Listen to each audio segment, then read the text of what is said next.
في مثل هذا اليوم 14 من فبراير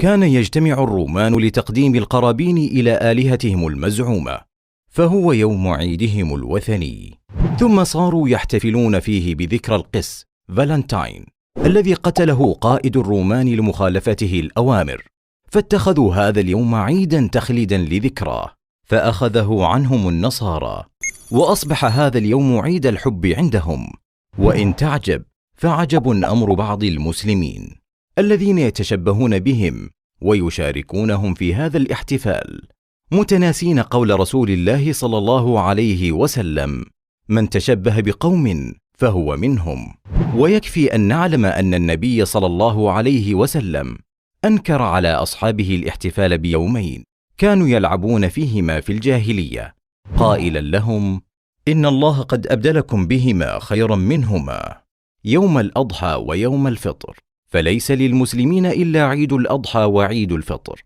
وعليه فلا يجوز للمسلم